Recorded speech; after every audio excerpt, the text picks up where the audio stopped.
Guys, welcome back to my channel. Welcome to another chit chat or mommy chit chat video.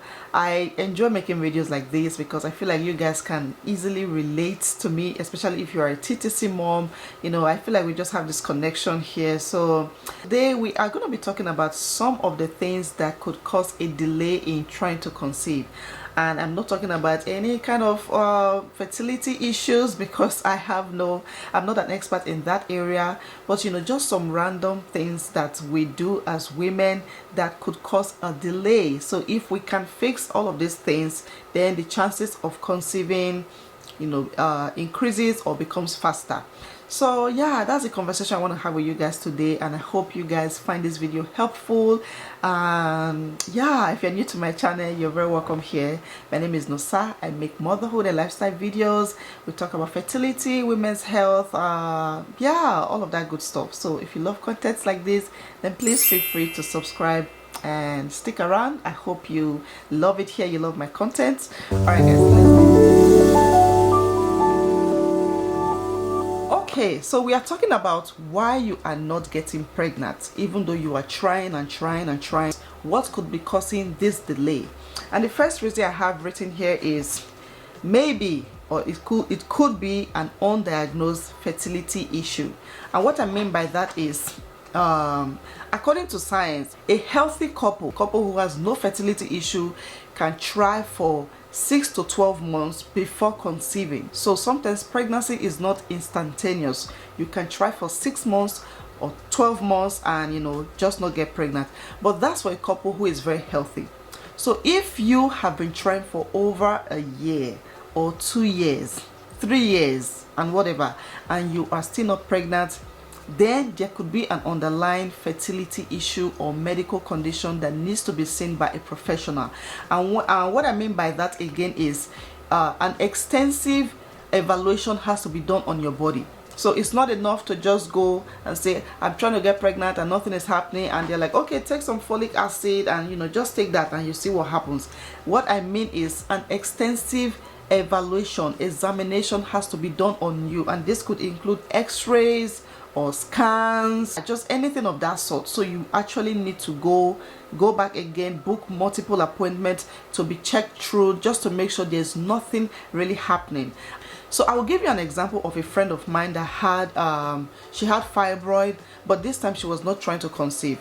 So when she was eventually ready to conceive, she started getting treatment for her fibroid, but she didn't realize, or they didn't realize immediately, that there was another underlying condition there.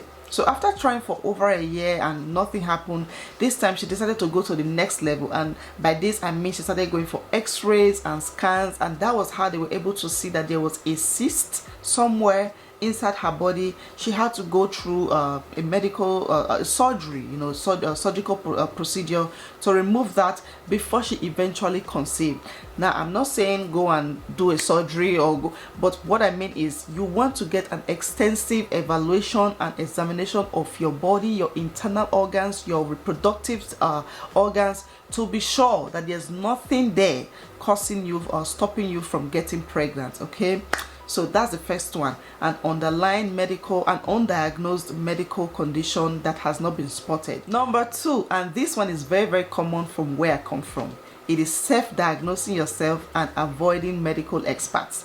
If you are TTCing and you have never seen a medical expert, a fertility expert, someone who it is his job or her job to examine you, evaluate you, diagnose you, so far all you have done is to compare your symptoms with somebody you watched on YouTube. If that is all you are doing, then you are delaying the process of getting pregnant. So please stop taking medical advice from some random people. Stop self-diagnosing yourself by comparing your symptoms to someone else's symptoms, and go see a medical expert. I always say this here because it is very, very important.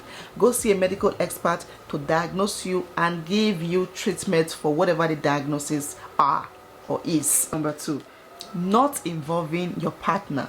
So when it comes to trying to conceive, TTC, we only think about ourselves as women, and I am guilty of this. We think that we are solely responsible, but it is not true. The process of trying to conceive involves two people, a man and a woman. So you may be perfectly fine. Maybe your partner is the one that needs to be checked. If you are a woman who is TTCing and you are putting all the blames on yourself and you think that something is wrong with you, it's time for you to pause and invite your partner, and the both of you need to go get checked. Do all the x-rays, do all the scans. You want to make sure that there are no issues like sterility, low sperm counts, sperm motility, and you yourself, you want to make sure that you are fine, your eggs are fine, your body, your reproductive system is fine. And when you have these answers, then it becomes easier, or it removes that pressure, that load of trying to conceive, and that frustration of every time you get a negative. It removes that frustration from you.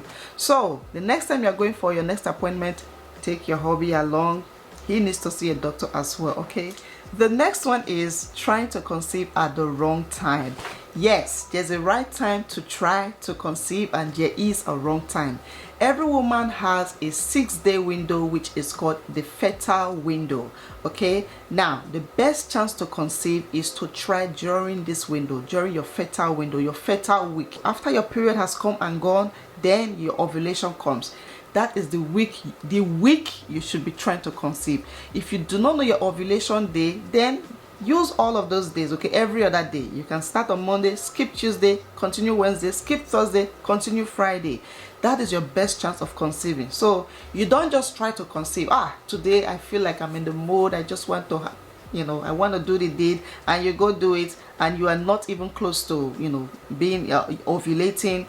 Then you are going to keep trying for a long time. And if you don't know the signs of ovulation, I do have a video like that on my channel. I have a video where I talked about signs of ovulation. They are very easy. You see them every day, but you just don't know. I also have a video where we tested for ovulation, live testing for ovulation. So yeah, please go watch those videos. I will link them in my description box. Check the links down below, and yeah, go watch them, and I hope it helps you out. Number 5 is your lifestyle. I think I've talked about this in some previous videos. What is your exercise routine like? Your workout routine? Do you work out at all? Do you exercise? Do you have like 5 to 10 to 15 minutes every day, or every other day, or at least 3 times a week where you exercise? As a woman and a man, you need to have a consistent workout routine as part of your lifestyle. Whether it's 5 minutes, 10 minutes, 15 minutes, you have to have a consistent routine. So your workout and your food, we have talked about it so much. I have a video of foods that you can eat to boost your fertility. A lot of people came to watch that video, but then I made a part 2 of foods that you should avoid if you are trying to conceive, and a lot of people did not come to watch that video. So I'm going to say this here: if you are eating all the wrong foods, and then you found out, oh, I should eat these foods because they will boost my fertility, but you are still eating all the wrong foods, it doesn't work that way. So if you have not watched the other video, I'm gonna leave the link somewhere, okay? I'm not forcing you, but I'm just letting you know. Eat the right food and stop eating the wrong foods, okay? That's how it works. So yeah, that's another one. Your lifestyle, the foods you eat, your exercising. If you are someone that smokes, if you are someone that drinks, those are things you have to stop, and you see how that improves your fertility. Okay, the last one on my list, this is a very short video, I can't believe I'm almost done. The last one on my list is stress. I've talked about this in some previous video. Whether you like it or not, your physical and your mental state of mind affects your health and your fertility. So if you are trying to conceive and you are under stress, maybe you are stressed out by work, you are stressed out by your family, by your partner, by the economy. Maybe you have older kids and you're trying to have more kids. Your older kids are stressing you. Bills, okay, your financial state is, anything can cause stress. So you want to watch out for your stress levels. If you're trying to conceive, pay attention to stress. Somebody came to my comment section when I posted that video and said she doesn't believe it. Look, whether you like it or not, it is true. It is a fact. It is a scientific fact. Stress can affect your fertility. It can affect your reproductive organs, because it starts from your brain, and your brain connects to every part of your body. If your brain is sending signals to your body, your internal organs, that we are very stressed out right now, we cannot receive anything foreign, we cannot receive a baby, we cannot start making a baby, then it will never happen. You are going to keep trying for a long time. So if trying to conceive is making you stress out, it's time to relax, okay? For me, it was a major reason why trying to conceive for us was hard.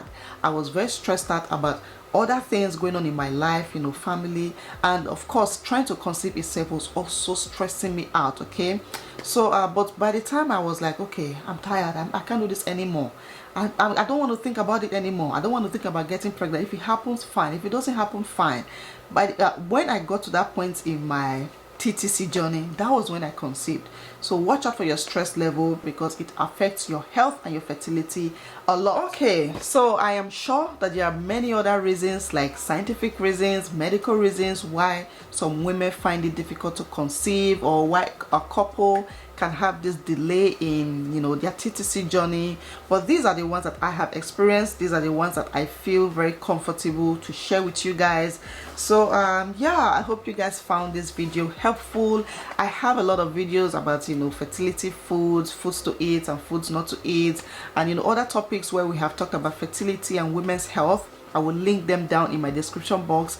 I recommend that you guys watch those videos. They are very, very eye-opening, you know, they're very educative, and I think you can easily relate, okay, to, as a mom and as a woman.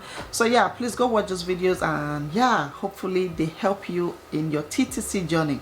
I pray that God bless you, God give you your heart desire, bless your womb, your ovaries with babies, and I hope my videos are always helpful to you. If they are, then please help me share them, okay? Share the good news. I'm sure you know somebody out there who is TTCing, and maybe you just want to help. Then of course share my videos with them, and I hope, you know, it helps them. Alright guys, thank you so much for watching this video. If you guys found it helpful, then please give it a massive thumbs up.